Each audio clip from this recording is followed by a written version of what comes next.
पूर्ण परमात्मा पाप कर्म दंड को भी काट सकता है।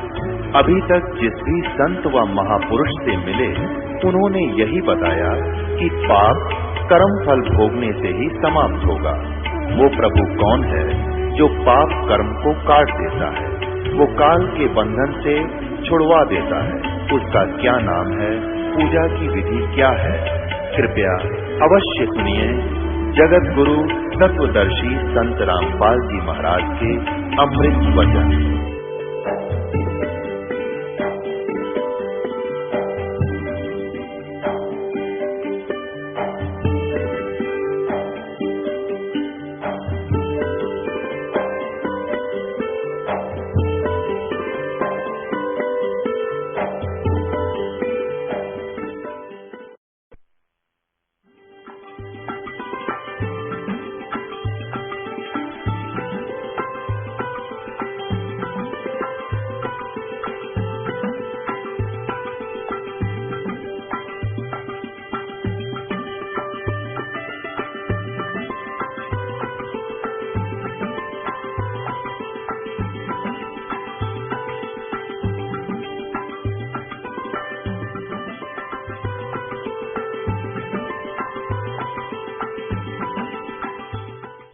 ये है सत्यार्थ प्रकाश।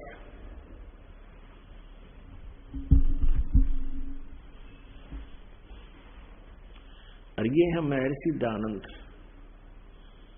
अब देखो इनके इस चित्र को देख आदमी कटका मर जाए इसके ऊपर है। अब बड़ा विद्वान था, ओहो बड़ी साधना करता होगा। और अब इसके ज्ञान को दिखाएंगे आपको। ये कहां से छपा है? ये सत्यार्थ प्रकाश है। इसके विषय में क्या लिखा है कि वेद आदि विविध सद शास्त्र प्रमाण ही संवंत है, यानी वेद आदि विविध सद शास्त्रों के प्रमाणों के साथ इसकी रचना की गई है। किसने की है? श्रीमद परमहंस परिव्राजक आचार्य महर्षि दयानंद के आगे इतनी लंबी फीत, और फिर महर्षि दयानंद, और फिर सरस्वती और स्वामी विरचित है।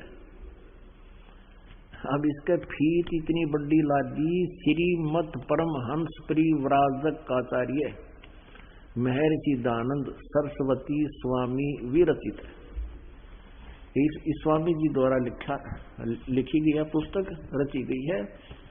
और प्रकाशक है वैदिक यति मंडल दयानंद मठ दीनानगर पंजाब से। और ये छपी कहाँ से है? ये छपी कहाँ है? आचार्य प्रिंटिंग प्रेस, दयानंद मठ गोहाना मार्ग रोहतक, यहां से छपी है। अब इसमें आपको 7वें समोल्लास में ले चलते हैं। ये है 7वां समोल्लास यानी 7वां समोल्लास। सत्यार्थ प्रकाश है, पृष्ठ 154 पर। इस प्रकाशन के 154 पृष्ठ पर किसी ने प्रश्न किया कि प्रश्न ईश्वर साकार है व निराकार है? उत्तर स्वामी दयानंद जी का के निराकार है। और 155 पृष्ठ पर स्वयं ही ये स्वीकार कर रहे हैं, साकार भी बता रहे हैं इसको। और किसी ने प्रश्न किया स्वामी दयानंद जी से, परमेश्वर की स्तुति प्रार्थना और उपासना करनी चाहिए व नहीं? स्वामी दयानंद जी कहते हैं करनी चाहिए। तो प्रश्नकर्ता कहता क्या स्तुति आदि करने से ईश्वर अपना नियम छोड़ स्तुति प्रार्थना करने वाले का पाप छुड़वा देगा? यानी कोई साधना भक्ति करेगा भगवान कि क्या उसका पाप नाश कर देगा? स्वामी जी कहते कि नहीं, साधना उपासना से पाप नाश नहीं होता। अब प्रश्नकर्ता कहता कि फिर स्तुति प्रार्थना करने की आवश्यकता क्या है जब भगवान पाप का नाश नहीं कर सकता? जब क्योंकि पाप कर्म से दुख होता है और दुख निवारण भगवान कर नहीं सकता, क्योंकि पाप नाश नहीं कर सकता, तो भगवान की भक्ति की क्या आवश्यकता है? अब स्वामी जी इसका उत्तर देते हैं उनके करने का फल अन्य ही है। प्रश्नकर्ता कहता वो क्या फल है फिर? स्वामी दयानंद जी का उत्तर देखियो, स्तुति से ईश्वर में प्रीति, उसके गुण कर्म स्वभाव से अपने गुण कर्म स्वभाव का सुधरना, प्रार्थना से निरअभिमानता, उत्साह और सहाय का मिलना, उपासना से परब्रह्म से मेल और उसका साक्षात्कार होना। हर एक साक्षात्कार निराकार का कैसे होगा और मेल उस निराकार से मेल कैसे हो जाएगा? या स्वयं कह रहे हैं उसका साक्षात्कार हो जाता है उपासना से और पाप कटते नहीं। अपने आत्माओं, ये ऐसे महर्षि थे, इनको ये नहीं मालूम तुम 154 पृष्ठ पर निराकार बता रहा है, 155 पृष्ठ पर कह रहा परमात्मा परब्रह्म से मेल हो जा और उसका साक्षात्कार हो सकता है। फिर साक्षात्कार निराकार का कैसे होगा?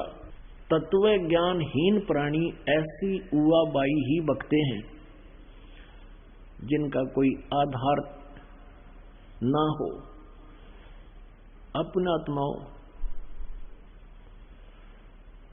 जैसे एक इसमें ये प्रश्न ये भी आया है कि परमात्मा पाप नाश नहीं करता, साधना भक्ति करने वाले के पाप नाश नहीं करता, पाप अक्षमा नहीं करता। और फिर प्रश्नकर्ता ने पूछा कि फिर भक्ति किस लिए करें? स्वामी जी कहते हैं उससे और लाभ हो जाता है। वो क्या लाभ होता है कि पाप तो नाश होता नहीं भक्ति से, परमात्मा की साधना से पाप नाश नहीं होता, वो परमात्मा को प्राप्त कर लेता है, उसके दर्शन कर लेता है। सब भले आदमी निराकार का साक्षात्कार कैसे होगा? जैसे बच्चा इंटरव्यू देने जाता है, वहां साक्षात्कार होता है उसका, इंटरव्यू लेने वाले का और देने वाले दोनों सामने साक्षात होते हैं, साकार होते हैं। तो ऐसे ही परमात्मा का साक्षात्कार करना भी उसको साक्षी, उसको सामने स्पष्ट देखना होता है और निराकार दिखाई दे नहीं सकता।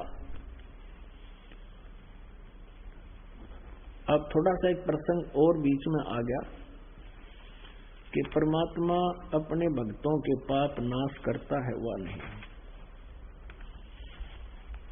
ये कंसेप्ट क्लियर करके फिर निराकार साकार की स्थिति स्पष्ट करेंगे। देखिएगा, ये है सप्तम समोल्लास चल रहे हैं और सत्यार्थ प्रकाश है ये। इसके 163 पृष्ठ पे यहां देखिएगा, यहां और स्पष्ट कर दिया है। प्रश्नकर्ता कहता है कि ईश्वर अपने भक्तों का पाप क्षमा करता है वा नहीं? उत्तर स्वामी जी कहते हैं नहीं, क्योंकि जो पाप क्षमा करे तो उसका न्याय नष्ट और सब मनुष्य महापापी हो जाएं, क्योंकि उनको पाप करने में उत्साह निर्भयता हो। जैसे कोई राजा अपराधियों के पाप की क्षमा करे तो वे अधिक अधिक अपराध करने लगे, और जो अपराध नहीं करता वह भी अपराध करने से न डरेगा। इसलिए सब कर्मों का यथावत फल देना ईश्वर का काम है, अक्षमा करना नहीं। फाइनल कर दिया इसने तो कि पाप नाश नहीं करता, जिसे कर्म करेगा वैसा फल देगा। अपने आत्माओं, परमात्मा की महिमा, परमात्मा के गुण पवित्र वेदों में लिखे हैं। अब जैसे कोई व्यक्ति कहे, कोई प्रश्न करता है किसी को जिसने अपने मकान के सामने बहुत बड़ा बोर्ड लगा रखा है, MBBS MS, और उससे कोई पूछता है कि क्या औषधि खाने से रोग नाश हो जाएगा, और वो सामने वाला जो इतना लंबा बोर्ड लगाए बैठा है, दुकान खोल रहा डॉक्टर की, और वो ये कहे कि नहीं औषधि खाने से रोग नाश नहीं होता, अब सामने वाला कहेगा फिर औषधि खाने की आवश्यकता क्या है जब रोग नहीं कटे, रोग ही नहीं कटेगा। तो वो सामने वाला वो नकली डॉक्टर वैद्य जवाब क्या देवे कि औषधि खाने से रोग तो नाश नहीं होगा लेकिन पहलवान बन जाएगा। तो क्या वो डॉक्टर है? क्या वो वैद्य हो सकता है? वो तो कोई गुट्टी लाए बैठा है, नकली बोर्ड ला रहा है। जो ये शब्द कहेगा कि औषधि खाने से रोग नहीं कटे और फिर वो औषधि खानी चाहिए, किस लिए?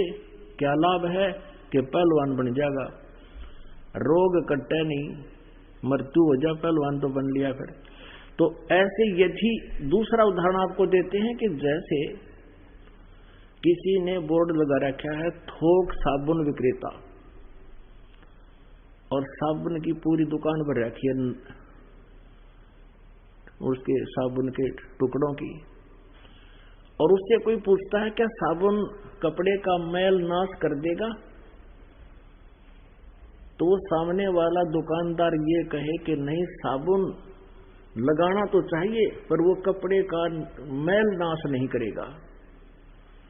फिर सामने वाला स्वाभाविक बात है कहेगा, प्रश्न करेगा, फिर साबुन प्रयोग करने का लाभ क्या?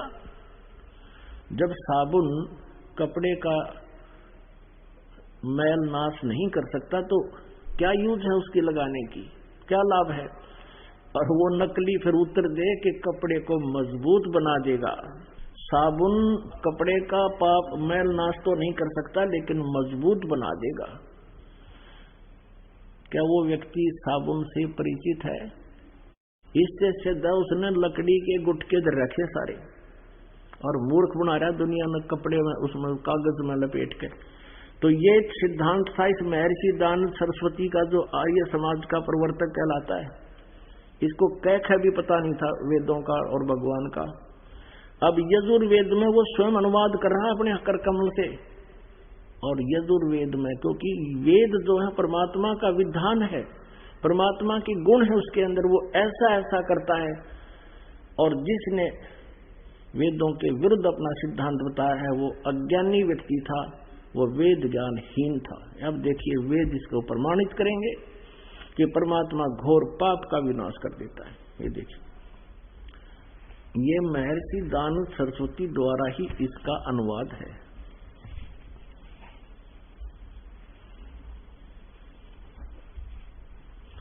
प्रकाशक है सार्वदेशिक आर्य प्रतिनिधि सभा 2/5 महर्षि दानव भवन, रामलीला मैदान, नई दिल्ली से।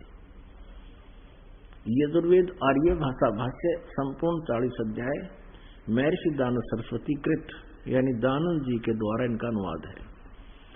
मुद्रक के Prince offset printers 1510 Pataudi house, Daryaganj, नई दिल्ली से। अब देखिएगा यजुर्वेद के 8वें अध्याय का 13वां मंत्र स्पष्ट करेगा। ये 8वां अध्याय और 241 पृष्ठ पे 8वें अध्याय का 13वां श्लोक। इसमें क्या लिखा है कि देव कर्तस्य एनस्य अवदनमसि, मनुष्य कर्तस्य एनस्य अवदनमसि, पितृ कर्तस्य एनस्य अवदनमसि, आत्म कर्तस्य एनस्य अवदनमसि। अनस्य अनस्य घोर, एनस्य अनस्य माने अपराध के अपराध यानी घोर पाप के भी अवदनम। अब आपको इसका यहां दिखाते हैं 242 पृष्ठ पर इन्हीं का अनुवाद किया हुआ। ये 242 पृष्ठ पे, हे सबके उपकार करने वाले मित्र आप। अब यहां इसने मित्र शब्द प्रयोग कर लिया, यहां परमेश्वर ना लिखा, क्योंकि इसको पता था वेदों को पढ़ने वाला मुझ पर पूरा विश्वास करेगा, और मैंने यहां लिख दिया मित्र, तो वो ये समझेगा कि मित्र के बारे में लिखा है, भगवान के बारे में नहीं, इसलिए इसको पढ़ पढ़ा कर आगे चल पड़ेगा। आप दान देने वाले के अपराध के, अवजनम एनस्य माने अपराध के, अवजनम माने विनाश करने वाले, असि माने हो, मनुष्य कर्तस्य साधारण मनुष्यों के किए हुए, एनस्य माने अपराध के, अवजनम माने विनाश करने वाले हो। पितृ कर्तस्य पिता के किए हुए, एनस्य माने अपराध, ये अपराध ही लिखना चाहिए था, विरोधासन लिखा है। अच्छी प्रकार हरने वाले हो, नाश करने वाले हो। अपने किए हुए एनस्य माने पाप के, एनस्य कहो, एनस्य का अर्थ पाप कहो, एनस्य माने अपराध कहो, एनस्य माने अपराध या पाप एक ही अर्थ होता है। एनस्य माने पाप के दूर करने वाले, अवजनम माने नाश करने वाले, अवजनम विनाश करने वाले हो, अवजनम माने विनाश करने वाले हो। ऐनस्य ऐनस्य अधर्म के अधर्म यानी घोर पाप के भी अवैधन माने नाश करने वाले हो। अब जानता हुआ मैं जो कुछ भी अधर्म आचरण किया करता हूं या करूं, अनजान में जो कुछ भी किया करता हूं या करूं, उस सब ऐनस्य माने अपराध के, पाप के, दुष्ट आचरण के नहीं, पाप के आप अवैधन माने नाश करने वाले हो। अब यहां मित्र शब्द लिख दिया इसने, यहां परमात्मा ना लिखा जीव को मूर्ख बनाने के लिए। अब देखो इन्हीं के शब्दों में, अब इसी महर्षि दानंद जी ने सत्यार्थ प्रकाश के प्रथम समोल्लास में भगवान के नामों की महिमा की व्याख्या की है, विवरण दिया है। उसी में आपको दिखाते हैं मित्र माने परमात्मा होता है। ये देखिए इन्हीं के शब्दों में, यह प्रथम समोल्लास है और पृष्ठ नंबर 18 पर, सत्यार्थ प्रकाश पृष्ठ नंबर 18 पर। यहां देखिए इन्हीं के विचारों में महर्षि दानंद जी लिख रहे हैं, जो सबसे स्नेह करे, सबको प्रीति करने योग्य है, वह परमेश्वर सबका सच्चा मित्र है। इससे परमेश्वर का नाम मित्र है। तो जहां इसने मित्र शब्द लिखा है वहां हम लिखेंगे हे परमेश्वर आप, बस सीधी सी बात। अब मित्र मान इसने यहां लिख दिया हे सबके उपकार करने वाले मित्र आप, यजुर्वेद के 8वें अध्याय के 13वें मंत्र में। अनुवाद में गड़बड़ करने की चेष्टा की कि पढ़ने वाला यूं सोचेगा कि ये तो मित्र के बारे में लिखा है, भगवान के बारे में नहीं।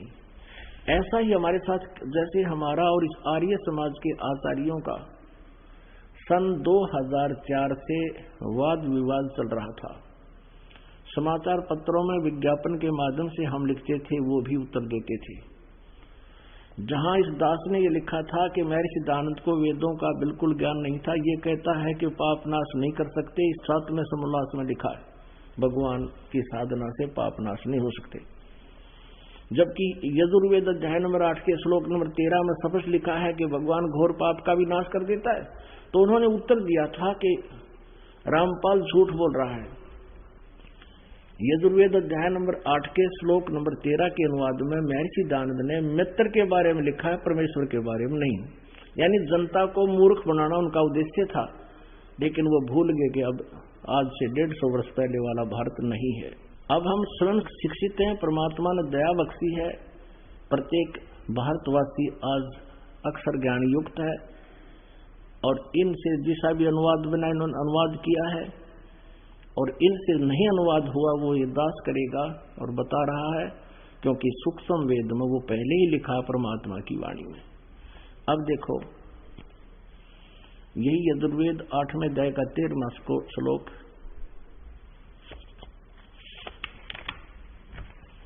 अष्टमो अध्याय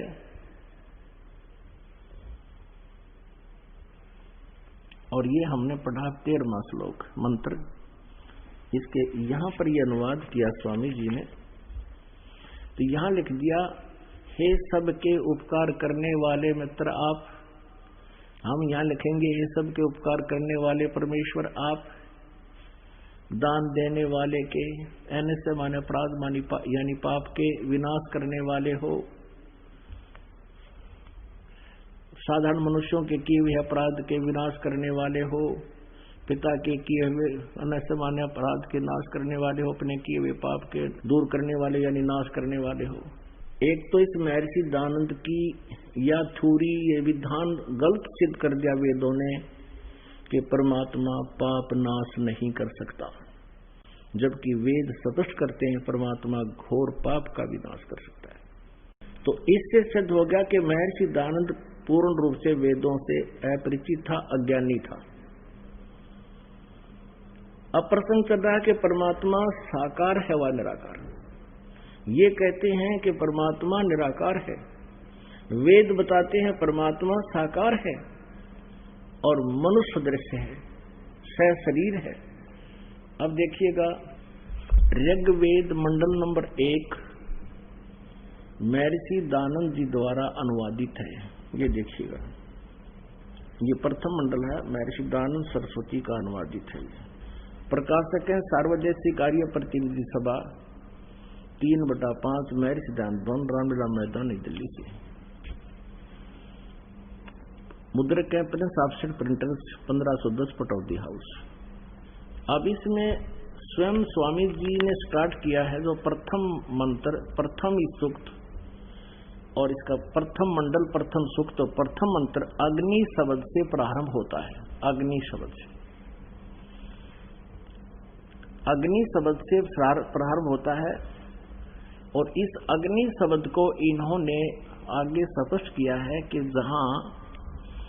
यहाँ अग्नि शब्द के दो अर्थ करने में प्रमाण ये हैं कि इस ऋग्वेद के मंत्र से यह जाना जाता है कि एक सद्वर्ण के इंद्र आदि अनेक नाम होते हैं।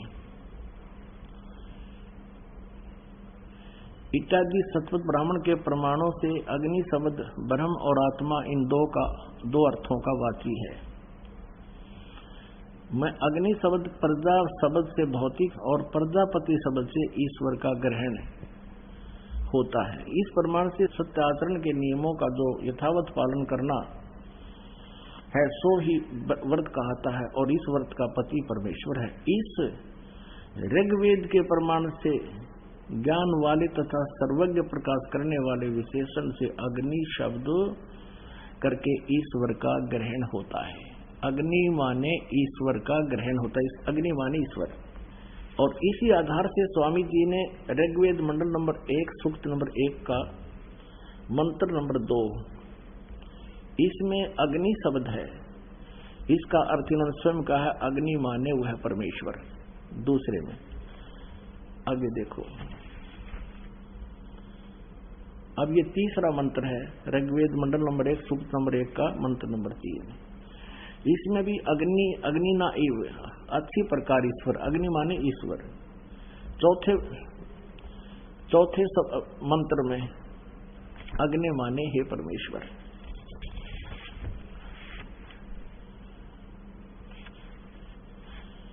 और 5वें में अग्नि शब्द नहीं है, छठे में देखिएगा, छठे में अग्नि माने हे परमेश्वर।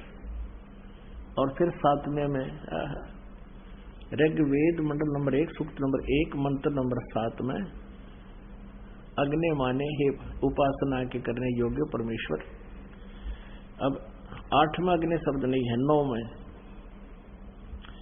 अग्नि माने ज्ञान स्वरूप परमेश्वर।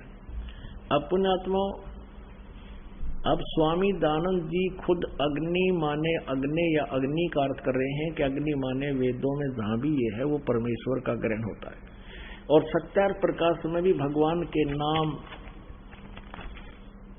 को प्रमाणित करने के लिए इन्होंने अग्नि माने परमेश्वर ही शब्द का किया है। अब फिर दानंद जी के सत्यार्थ प्रकाश में भी देखते हैं अग्नि माने ये क्या बताना चाहते हैं। देखिएगा, ये सत्यार्थ प्रकाश है और ये कहां से छपा है ये आपको बताया था, वैदिक कीर्ति मंडल। ये इसका प्रकाशक है मुद्रक आचार्य प्रिंटिंग प्रेस, दानंद मठ गोहाना मार्ग, रोहतक से। इसके पृष्ठ नंबर 16 पर देखिएगा सत्यार्थ प्रकाश। ओम और अग्नि आदि नामों के मुख्य अर्थ से परमेश्वर का ग्रहण होता है। ओम और अग्नि आदि नामों का अर्थ, मुख्य अर्थ से परमेश्वर का ग्रहण होता है। यानी अग्नि माने जहां भी हो परमेश्वर समझना चाहिए मुख्य तौर पर। अब 17 पे है, प्रश्न नंबर 17 पे प्रथम समास में, जो ज्ञान स्वरूप सर्वज्ञ जानने, प्राप्ति होने और पूजा करने योग्य है, इससे परमेश्वर का नाम अग्नि है। वाह!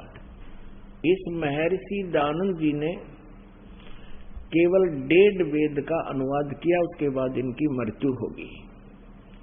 उसके बाद शेष जो 2.5 वेद थे वो इन्हीं के द्वारा दी गई इंस्ट्रक्शन के आधार से, हिदायतों के आधार से अन्य आचार्यों ने अनुवाद किया है।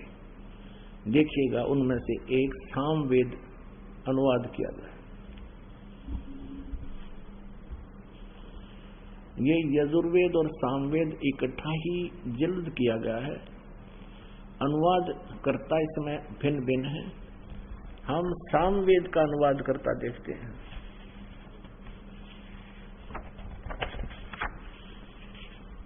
ये कहां से प्रकाशित है ये देखिए। प्रधान कार्यालय दान संस्थान वेद मंदिर महात्मा वेद भिक्षु सेवा आश्रम मुखमेलपुर दिल्ली दूरभाष इतना। प्रकाशक हैं पंडिता राकेश रानी, अध्यक्ष दानंद संस्थान 2286 आर्य समाज मार्ग करोल बाग नई दिल्ली से। अब इसके अनुवादकर्ता ने कितना अच्छा अनुवाद किया है, स्पष्ट किया है। ये देखिएगा सामवेद यहां से प्रारंभ होता है। सामवेद भाषा भाषम ये प्रथमो अध्याय है और इसके देखिए मंत्र। इसके प्रथम मंत्र में अग्नि माने हे ईश्वर,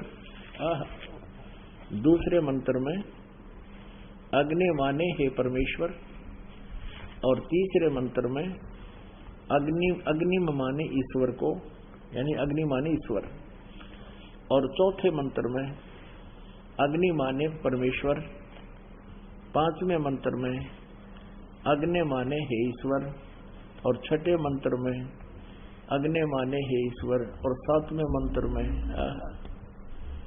अग्नि माने हे परमेश्वर। जहां भी अग्नि शब्द है और आठवें में अग्नि माने हे ईश्वर और नौवें में अग्नि माने हे परमेश्वर, जहां भी 10वें में अग्नि माने हे परमेश्वर, जहां भी आप देखोगे अग्नि माने हे परमेश्वर, अग्नि माने हे परमेश्वर। ठीक है, अब हम आते हैं अपने काम की बात पे। अब ये तो कंसेप्ट क्लियर हो गया कि वेद में जहां भी अग्नि शब्द है वो मुख्य तौर पर परमेश्वर का ग्रहण होता है। अब महर्षि दानंद जी का अपना विधान, अपना अनुभव, अपनी सोच, वो अज्ञान सोच थी कि परमात्मा निराकार है, जिससे उसने वेदों का नाम लिख दिया कि मैंने वेदों को पढ़ा है और वेदों में कहीं भी परमात्मा साकार नहीं लिखा है। सत्यार प्रकाश की रचना करती कि मैंने वेदों के आधार से आसान करके वेदों को समझकर इसकी रचना की। सत्यार प्रकाश की इसमें जो लिखा वो वेदोनुसार है कि परमात्मा निराकार है। अब वेद क्या बताते हैं? परमात्मा शरीर है, ये देखिएगा, वो मनुष्य दृश्य है। ये यजुर्वेद महर्षि दानंद सरस्वती द्वारा अनुवादित है। ये कहां से प्रकाशित है? प्रकाशक है सार्वदेशिक आर्य प्रतिनिधि सभा 2/5 महर्षि दानंद भवन रामला मैदान नई दिल्ली से। यजुर्वेद आर्य भाषा भाष्य यानी संपूर्ण 40 अध्याय से महर्षि दानंद सरस्वती ने इसका अनुवाद किया है। महर्षि दानंद इसका राइटर नहीं है वेदों का, केवल अनुवादक है। जैसे गीता जी का अनुवादक बहुत से हैं। मुद्रक है Prince offset printers 1510 Pataudi house Prayagraj नई दिल्ली से। अब देखिएगा 5वें अध्याय का प्रथम मंत्र, ये है 5वां अध्याय। इस 5वां अध्याय आरंभ है इसके प्रथम मंत्र में। ये प्रथम मंत्र में लिखा है अग्ने तनुरसी विष्णुवे तवा सोमस्य तनुरसी। 2 बार लिखा है तनु माने शरीर। अब इन्होंने अनुवाद यहां गलत कर दिया। अपनी अज्ञान अनुभव को ऊपर रखने के लिए वेदों के अर्थों का भी अनर्थ कर दिया। क्या अनर्थ किया स्वामी जी ने? हे मनुष्यों, तुम लोग जैसे मैं जो हवि, अग्नि माने बिजली प्रसिद्ध रूप अग्नि के शरीर के समान है। हम बताए ये अर्थ है इसका, सारी उम्र पढ़ लियो, इसका भावार्थ भी समझ में आ जाए। कहना कैसा है यहाँ पर, क्योंकि इसने परमात्मा को निराकार सिद्ध कर रखा था अपनी अज्ञान सोच से। अब वेद बता रहे हैं अग्नि तनुरसी विष्णुवे त्वा सोमस्य तनुरसी। तनु माने शरीर, अग्नि माने परमेश्वर। हे परमेश्वर आपका शरीर है, अति माने है, तनु माने शरीर। ये स्पष्ट खोज लिख रहा है, तनु माने शरीर, अति माने है, अग्नि माने हम लिख देंगे परमेश्वर, जिसका वास्तविक अर्थ बनता है अग्नि तनुरसी, परमेश्वर से शरीर है। और यहां देखो विष्णुवे तवा, विष्णुवे तवा सोमस्य तनुरसी। विष्णुवे माने सबका धारण पोषण करने के लिए। गीता के अध्याय नंबर 15 के श्लोक नंबर 17 में लिखा कि उत्तम पुरुषत्व अन्य परमात्मा इति उदाहरते, यह लोग तरमावी से विवर्ती अब ईश्वर है।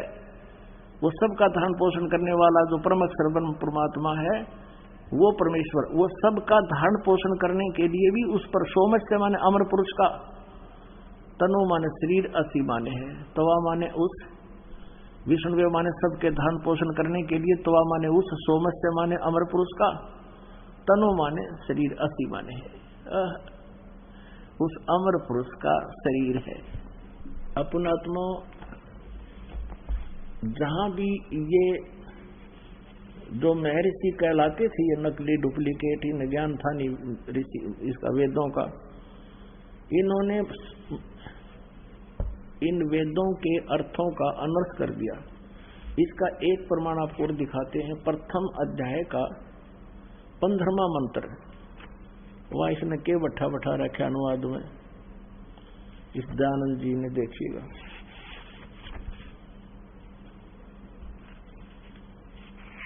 ये देखिए, ये और दिखाते हैं आपको। फिर कई प्रमाण देंगे परमात्मा का कि साकार है। ये देखिएगा यजुर्वेद भाषा भाष्य, और ये प्रथम अध्याय का, ये प्रथम अध्याय है और इसका 15वां मंत्र है। इसका भी स्टार्ट है अग्नि तनुरसी। अग्नि माने परमेश्वर, तनु माने शरीर, असी माने है। वाचो विसर्जनम देव वित्ते तवा गृह में वृद्ध ग्राह असी। अब इसका अनुवाद क्या किया है इसने? पहले तो ये देखिएगा कि अग्नि तनुरसी वाचो विसर्जनम तवा, इन शब्दों का अर्थ ही नहीं किया।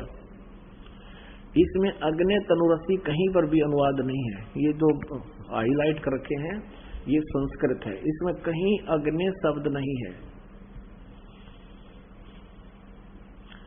और तनुरसी नहीं है, कि इसमें कहीं भी अग्नि शब्द नहीं है। अग्नि तनुरसी कहीं पर भी नहीं है। अर्थ नहीं करा, क्योंकि पोल खुलती दिखे थी, फिर आगे वो 2 बार लिखा पाया, इसने करना पड़ा उलट सुलट सा। अब यहां क्या अनुवाद कर रहा है इसमें?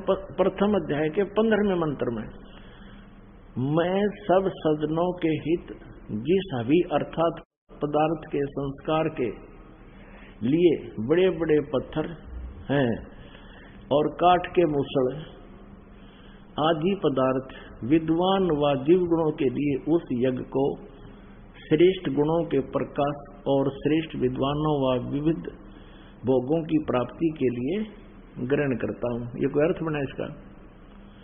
बड़े बड़े पत्थर और काठ के मूसल ग्रहण करता हूं, भगवान शर्मा मारेगा पत्थरा का और काठ के मूसला का। इसका अर्थ कोई अन्य बनता है जो महर्षि दयानंद नहीं समझ सके, वो दास ने किया है। फिर पढ़ लो इसका क्या अर्थ बना। कोई बात है, बड़े बड़े पत्थर और काठ के मूसल जो मैं ग्रहण करता हूं, भगवान कहे है। अब हम फिर आते हैं अध्याय नंबर 5 के श्लोक नंबर 1 पर। अब देखिएगा यजुर्वेद, ये 5वां अध्याय का हमने प्रथम मंत्र देखा, अग्नि तनुरसी विष्णुवे तवा सोमस्य तनुरसी। हम भी इसका अनुवाद आसानी से कर सकते हैं कि परमात्मा आपका शरीर है और सबका धारण पोषण करने के लिए भी आपका अन्य शरीर है, क्योंकि वो अतिथि रूप में, अतिथम असी, यानी वो अतिथि रूप में यहाँ आता है कुछ समय के लिए, उसके लिए उनका अन्य शरीर है। और आगे देखना, इस 5वें अध्याय का ये 6वां मंत्र आपको दिखाते हैं इन्हीं के शब्दों में। आए है कहते हैं, चोर चुरावे तुम बड़ी वो गाड्डे पानी में, वो गाड्डे व ऊपराव न सच्चाई छनी ना। यह देखिएगा 5वां अध्याय यजुर्वेद मैं सिद्धांत जी का अनुवाद यह देखना, छठे में 5वें अध्याय का छठा मंत्र।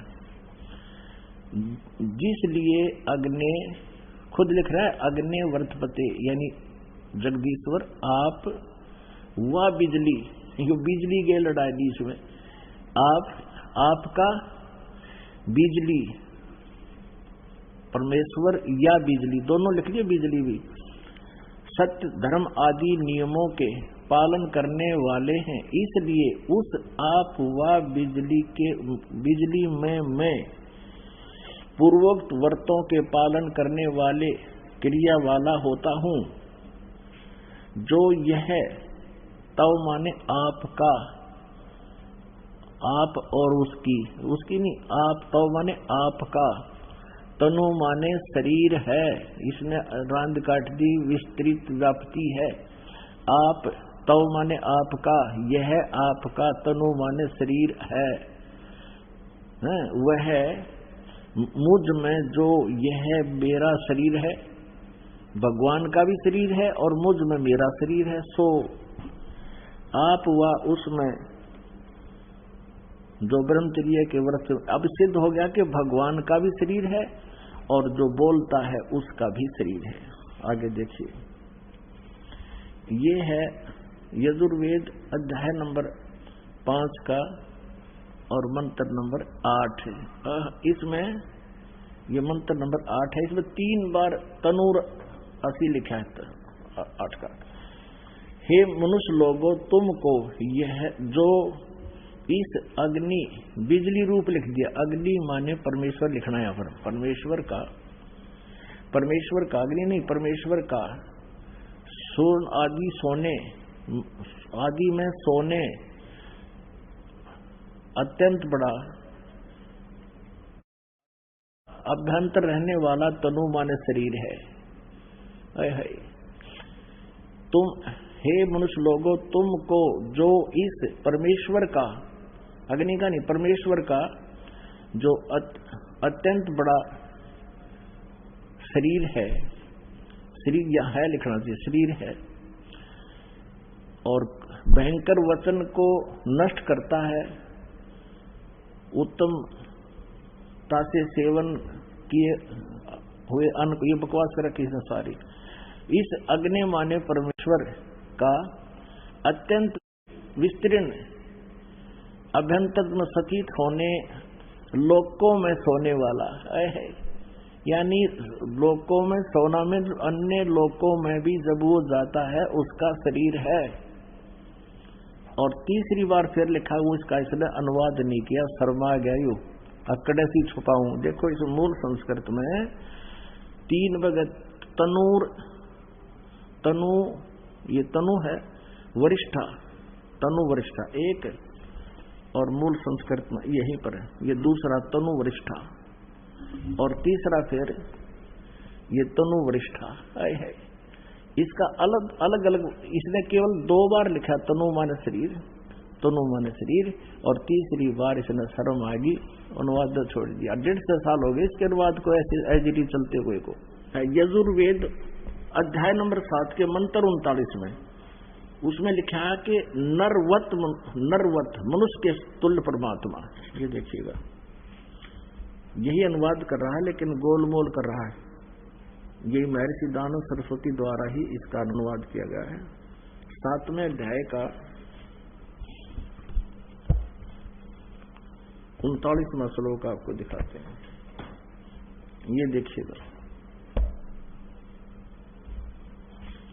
ये है 7वां अध्याय यानी 7वां अध्याय और यजुर्वेद, और इसका 39वां मंत्र 39। इसमें लिखा कि महान इंद्र नरवत आ, इस दय को तय बनाते हैं, ये इसका संधि छेद करते हैं, जब इसने भी ऐसा ही किया है। नरवत महान माने सर्वोत्तम अत्यंत पूज्य, नरवत माने मनुष्य के तुल्य, मनुष्य के तुल्य परमात्मा है। इंद्र हे भगवान जगदीश्वर, जिस कारण आप योगाभ्यास के ग्रहण करने योग्य हैं, ऐसे ऐसे अब यहां लिखना था ए महान इंद्र नरवत, हे बड़े, महान माने बड़े, इंद्र माने परमेश्वर, नरवत मनुष्य के समान, मनुष्य के तुल्य आप अपना हो और अपना सब कार्य करते हो। अच्छी प्रकार सब मनुष्यों के सुख को परिपूर्ण करने के व्यवहार और परमार्थ के ज्ञान को बढ़ाने वाले 2 प्रकार के ज्ञान से संयुक्त करते। इसने तड़ंगा कर रखा है। बाकी हमने ये देखना है कि परमात्मा जो है वह परमेश्वर, हे जगदीश्वर, जिस कारण आप योगाभ्यास से ग्रहण करने योग्य हैं, इससे अत्यंत उत्तम ऐश्वर्य के लिए हम लोग आपकी उपासना करते हैं। यह उपासना हमारे लिए कल्याण का कारण है। इससे तुमको परम ऐश्वर्य पाने के लिए हम सेवन करते हैं। जो महान इंद्र, महान सर्वोत्तम अत्यंत पूज्य, मनुष्य के समान के तुल्य, अच्छे प्रकार, यानी इसका अर्थ ये कि वो परमात्मा आप आपकी पूजा करते हैं और आप मनुष्य के तुल्य हैं, आप परम पूज्य हैं। ये महान इंद्र। और दिखाते हैं आपको ऋग्वेद मंडल नंबर 1 और सूक्त नंबर 31 का मंत्र नंबर 17 में मनुष्यवत अग्नि, मनुष्य के तुल्य परमात्मा। ये देखिए ऋग्वेद, ये भी दानु सरस्वती का ही अनुवाद है, प्रथम मंडल। और ये कहां से प्रकाशित है? सार्वदेशिक कार्य प्रतिनिधि सभा 3/5 महर्षि सिद्धांत भवन, रामलीला मैदान, नई दिल्ली से। ऋग्वेद मंडल नंबर 1 सूक्त नंबर 31। ये देखिए ऋग्वेद मंडल नंबर 1 सूक्त नंबर 31 का मंत्र नंबर ये 17 है। इसमें स्पष्ट है मनुष्यवत अग्नि, मनुष्यवत अग्नि, अंगीरसवत अंगीरा है। इसने क्या लिखा है? मनुष्यवत, मनुष्यों के जाने आने के समान मनुष्यवत, इसका अर्थ लिखा है इसने मनुष्यवत अग्नि। अग्नि माने परमेश्वर, हम स्पष्ट कर चुके हैं। मनुष्यवत माने मनुष्य के समान, मनुष्य के तुल्य परमेश्वर। आप सर्व अंग सहित हो और प्रत्येक युग में आते हो, पूर्व भी आते रहे हो। उस पूर्व की तरह एक बार आप फिर आइए, क्योंकि आप अपने, ये देखिए जैसे उत्तम पूर्वत माने पहले की तरह फिर से आइए। यह लिखना है हे पवित्र प्राणों के समान धारण करने वाले परमेश्वर, लिखना था, अध्यक्ष लिख दिया। हे पवित्र अंगीरह माने शरीर, शरीर धारण करने वाले, विद्याओं से सर्वत्र व्यापक, ये अग्नि माने परमेश्वर। अब पूर्ववत जैसे उत्तम पृष्ठा वाले, यहां देखो शरीर व्यापक प्राण वायु के सदृश राज्य क्रम बकवास के गडरा किया है इसने। अंगिरसवत माने शरीर, शरीर की तरह आप जैसे आम व्यक्ति होता उस तरह शरीर धारण करते हो और आप विद्वानों के अति चतुर मनुष्य को अच्छे प्रकार प्राप्त कीजिए। उस मनुष्य को विद्या आदि कर्म और प्राप्ति के लिए मनुष्यवत माने लिख दिया, मनुष्यों के आने जाने के समान, मनुष्य के समान लिखना था। और वो आप अपने जैसे पुरुष यज्ञ के साथ कर्मों को सिद्ध करते कराते हैं, जैसे उत्तम प्रतिष्ठा वाले विद्वान विद्या के देने वाले होते हैं। इसका वास्तविक अर्थ तो ये है, ऋग्वेद मंडल नंबर 1 और सूक्त नंबर 31 मंत्र 17 का स्पष्ट अर्थ ये बनता है, हे परमेश्वर आप मनुष्य के तुल्य हैं और आप पहले भी आते रहे हैं। उस पहले की तरह फिर उसी तरह उस सुंदर शरीर धारण किए हुए आप आइए। आप जो पहले यथार्थ ज्ञान देकर चले जाते हो, एक बार पुनः यहाँ आइए और हमें फिर से उस ज्ञान से परिचित कराइए। ये परमात्मा का विधान है। अब आपको दिखाते हैं ऋग्वेद मंडल नंबर 9 सूक्त नंबर 86 का और 26 और 27 ऋग्वेद मंडल नंबर 9 सूक्त 82 का 1, 2, 3। अब समय के अभाव के कारण इसको आपको बहुत शॉर्ट में समझाएंगे। ये देखिएगा, ऋग्वेद मंडल नंबर 9, प्रकाशक है सार्वदेशिक कार्य प्रतिनिधि सभा, मेयर सिद्धांत भवन, रामलीला मैदान, नई दिल्ली से। और ये छपा कहां से? यहां से, प्रिंस ऑफसेट प्रिंटर्स, मंडल नंबर 9 सूक्त नंबर 86 का। ऋग्वेद मंडल नंबर 9 सूक्त नंबर 86 और मंत्र नंबर 26। यज्ञ करने वाले यजमानों के लिए परमात्मा सब रास्तों को सुगम करता हुआ उनके विघ्नों को, उनके संकटों को मर्दन करता है, नाश कर देता है और उनको पवित्र करता हुआ और अपने रूप को सरल करता हुआ, साकार हुआ, अपने रूप को सरल करता हुआ हल्का तेज पुंज का रूप बनाकर आता है। वह कांतिमान परमात्मा। इन्होंने कवि का अर्थ सर्वज्ञ कर दिया। यहां लिखना था वो कबीर है, वो कबीर देव है। ये कबीर शब्द है, हम इसको कबीर कहते हैं। कबीर वह को वह बोलते हैं। इसका अर्थ इन्होंने कवि कर दिया और कवि बनाकर इसका अर्थ कर दिया सर्वज्ञ। यहां लिखना था कबीर देव। इन्हीं के शब्दों में पुण्यात्माओं, परमात्मा ने आपका जो जन्म अब दिया है मनुष्य का, स्त्री या पुरुष का, धन्य आपके माता पिता को जिनसे जन्म हुआ, क्योंकि अब हम परमात्मा को आसानी से पहचान सकते हैं। हम शिक्षित हैं और इन अज्ञानियों ने जो अनर्थ कर रखे उनको हम आसानी से समझ जाएंगे कि यहाँ इन्होंने गड़बड़ कर दी जान बूझ गए। और आज शिक्षा का यदि कोई लाभ है तो भगवान पाने में सहयोग है, अन्यथा इस शिक्षा की कति आवश्यकता नहीं थी। इसने बेईमान बना दिए, हम एक दूसरे के शत्रु बना दिए। 24 घंटे मन में दोष रहता है और उसको अब सेट करने में बहुत समय लग रहा है हमारे को, लेकिन अब हो जाएगी, सारी सेटिंग भी हो जाएगी, ज्ञान हो जाएगा, परमात्मा से हमें घना लाभ मिलने लग जाएगा, तो हम सब बुराइयां त्याग देंगे। तो इस शिक्षा का अगर लाभ है तो परमात्मा पाने में अति सहयोग है। इसके लिए आपको दिखाते हैं कि जहां जैसे कवि लिखा, कबीर लिखा है, तो वह लिखना चाहिए था अनुवाद करता ने कबीर देव। जैसे इस यजुर्वेद है, ये देखिएगा, ये महर्षि दानव सरस्वती का अनुवाद है। ये एक यजुर्वेद पुस्तक है, इसके ऊपर रह लगा है।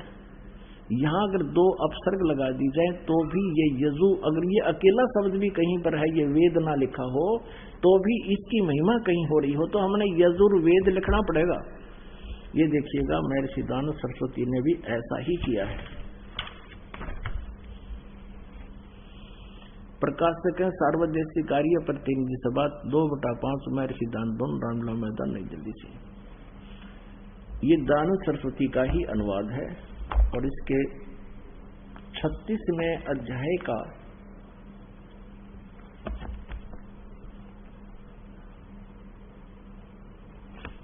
ये देखो,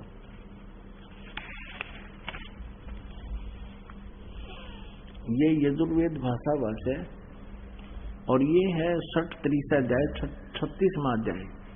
इसके प्रथम मंत्र में लिखा है रच्यम वाचम परपदे मनो यजु।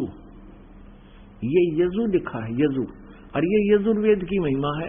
तो यहाँ इस दानंद ने अनुवाद करते समय यहाँ ठीक अनुवाद किया है। यहाँ लिखा है, इस यजु का अर्थ लिख दिया यजुर्वेद को।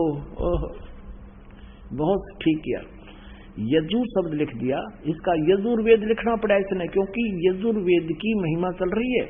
और यदि यहाँ यजु का अर्थ कुछ अन्य कर दिया जाए तो यजुर्वेद को कैसे पहचानेंगे, किसकी महिमा है ये? ठीक इसी प्रकार अब हम आते हैं ऋग्वेद में।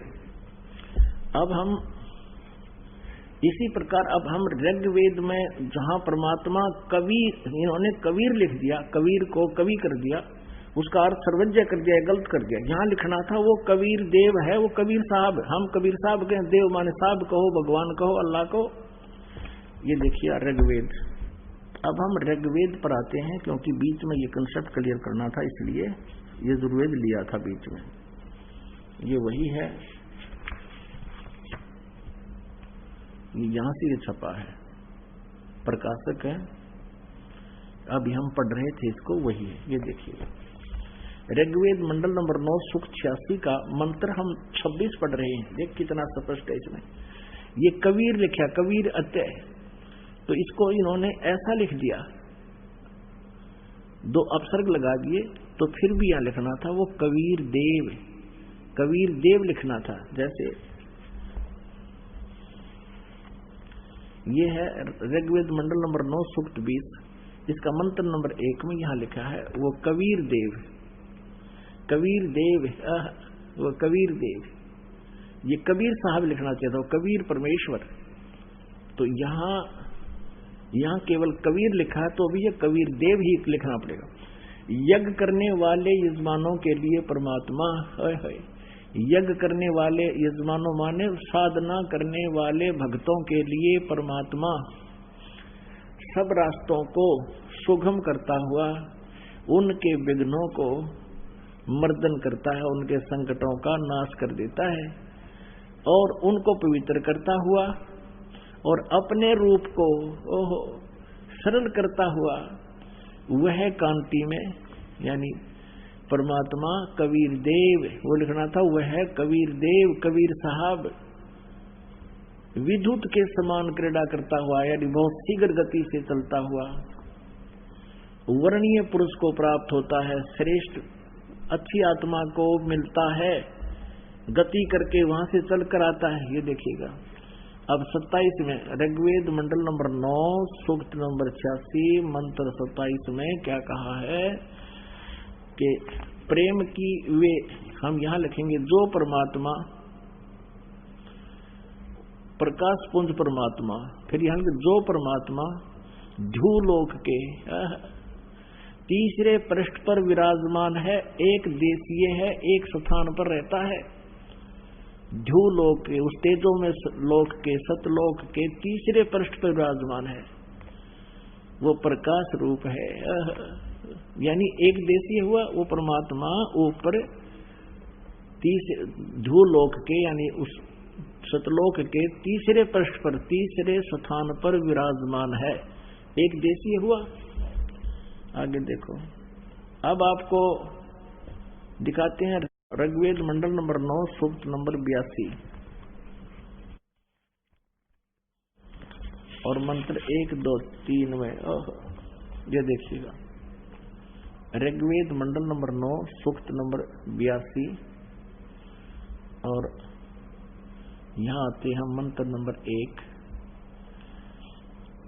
देखना कितना स्पष्ट लिखा है कि जो सर्व उत्पादक प्रभु, यानी सबकी उत्पत्ति करने वाला प्रकाश रूप, अरुषा माने वो साकार परमात्मा, सद्गुणों की वृष्टि करने वाला, हरि माने पापों का हरण करने वाला। अयुदानंद मठ कह रहा था मेरा पाप नाश नहीं करता, या फिर लिख रहे हैं पापों का हरण करने वाला, पापों का नाश करने वाला, वह राजेव, राजा के समान।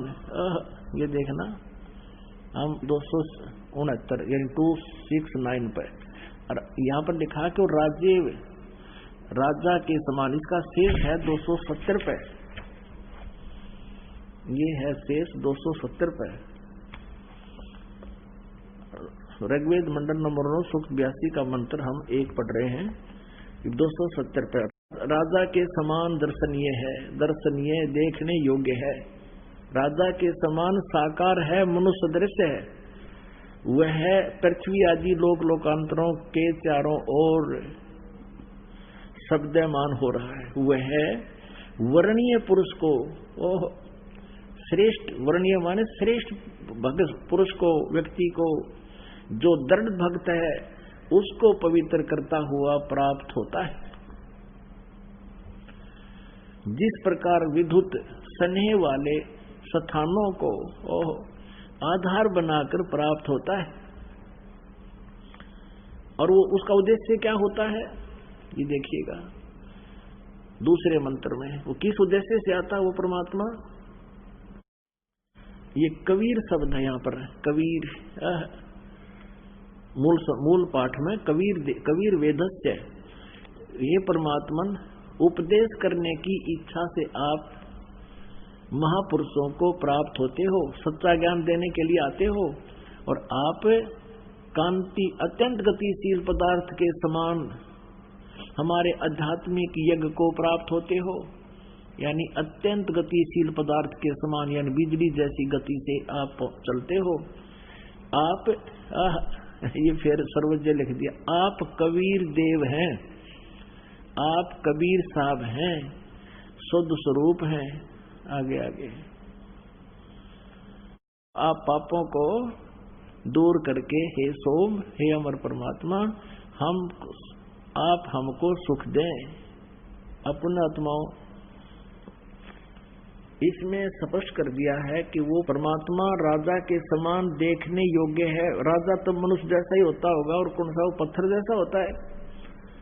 और वो स्पष्ट कर दिया है कि वो परमात्मा तीसरे धाम में रहता है, और वहां से गति करके आता है, अच्छी श्रेष्ठ आत्माओं को मिलता है और उनको तत्व ज्ञान से परिचित कराता है। वो किस किस को मिला? हम सुल्तानी नानक तारे दादू को उपदेश दिया, जात जुलाहा भेद न पाया, काशी माहे कबीर हुआ। वो परमात्मा किन किन अच्छी आत्माओं को मिले? आदरणीय धर्मदास साहिब जी को मिले, आदरणीय मलुकदास साहिब जी को मिले, आदरणीय नानक साहिब जी को मिले।